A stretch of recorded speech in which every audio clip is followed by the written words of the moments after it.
wondering if they encouraged it or not, or if they were like, if it was nurtured, if he Right. came up with the idea, or if they said, "Hey, Warren, this might be a good idea to make money," you know? Because Well, that's a good question. Like, would you nurture it in your kid? I mean, absolutely. You would? But You'd say, I own a store, go sell shit back door to door? Yeah, because it's like you're teaching that skill, but it goes That's back to the interesting. Zuckerberg, Yeah. where they said, "Oh, we're gonna enable you more." Get you a tutor, get you these classes. Yeah. Do things where you're going to be but You're it's setting also you're setting your kid up for success because you're teaching him, oh, when I sell something, I can get Right. something in return.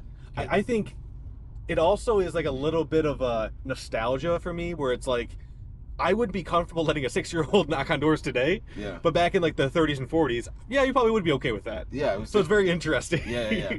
And even if, like, I'm gonna go with my kid to go in, Sure. sell here and there. Knock on a door, shake a hand, meet a friend. But what's really interesting, so a couple months ago, I was out to dinner, and this kid came up and took a picture.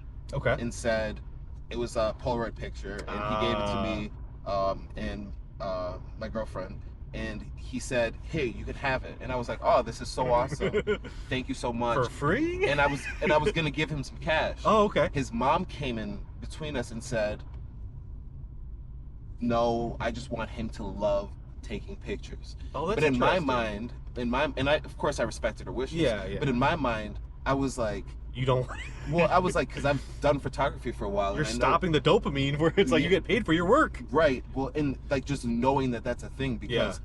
when I've done photography and I know that a lot of people undervalue how much work goes into that. True. And I don't personally necessarily see it as something that would get in the way of him having passion for what he's doing. I think it's one of those things where you're saying it's like dopamine hit, but it's also a positive reinforcement, like, hey, there are people that value what you're doing. Oh, yeah. And I think that this is really cool. Now, moms might have had a different encounterment, but I'm also like, how many people get in the way of learning how to even start a business around something you're passionate about? Like, Yeah. to me, that's something where it's now being trained that I shouldn't be able to receive money for things that I love doing. That pattern starts to develop. Right? Yeah. Whereas if you get $1 from it, it's like, oh, I might not get it from everybody, but It's possible. it's something where it's like I can make a living out of doing Yeah. something that I really enjoy doing. I mean, the kid was like 5'6", and I'm like, that's so dope that he's walking around and he's just likes engaging with people, taking Yeah. pictures. And to me, that's a version of a Warren Buffett,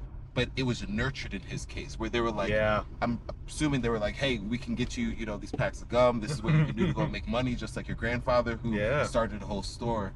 And again, it's just something that you see nurtured in Warren Buffett, where he loved numbers, he loved business, and he loved starting businesses. And it seems like it was always encouraged. They like Yeah. to say that it was just, He's the oracle, like it just came know? out, right? Yeah, The oracle. But there is something where I'm like, Yeah, it's definitely helped with his circumstances. Yeah. So age 7, he borrowed 1,000 ways to make $1,000 from the Omaha Public Library, and this ignited his obsession with compound interest. Now we're gonna go deeper into compound interest, but he calls it there's how many wonders of the world are there?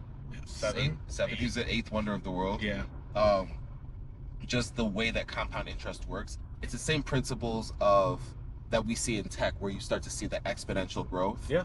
But the principles still apply. And again, when you think about this, he's under 10 years old, understanding and learning, okay, I can buy and sell things. I have a model in my my grandparents as a business owner. Yeah. I understand I'm not being brought around politics. Mm-hmm. And I'm also learning about compound interest, and he's developing all of this time with looking at data, looking at numbers, and understanding how these patterns operate. Yeah, it's kind of wild. I mean, I think there's some people, even like today, I see people like Gary Vee say, even like to a 20-year-old, you're still a kid, go be a kid. Yeah. You know what I mean? And it's very interesting. I think most people when they were 6, 7, or even 13 wouldn't have done the things Warren did, even if they were forced to. Yeah. Like, even if you had somebody that was a hedge fund manager as a parent or a guardian, and they were like, I'll show you how to do all these things. Mm. I think most kids would be like, no, I'm not going to do that, because they don't have the passion for it. They don't have that calling, Yeah. or whatever it is, that had Warren actually go out and do that thing for himself at such a young age, which is remarkable. Yeah, of course. So he so around there he also sold Coca-Cola bottles, like packs, and then he would sell the individuals for 26 or 25 cents. So he really just understood wholesale, Yeah. buying and then selling on The individual. for a markup Mhm. at a pretty young age. And I think that's, again, you're in that environment. You go to grandpa's store and you see him doing that. If you're one of the kids that become interested, that's something that you could lean into. Yeah. But then he also sold horse racing tip sheets, stable boy selections. His father at 10 took him to the New York Stock Exchange, and that was a formative experience. Yeah. And I'm like sitting back and just visualizing what that would look like as a 10-year-old. Like, It's oh wild. my God. I don't think I would understand it at 10. Yeah, but I mean, I wouldn't have had the, yeah. all And that. Dad is also a stockbroker, so he Yeah. kind of probably broke things down, and his mind was also tuned to that. Right. But then we go around age 11, where he bought his first stock, and he bought 3 shares of City Service Preferred at $38 per share. He bought 3 for himself, 3 for his sister. Yep. And then it went down to $27.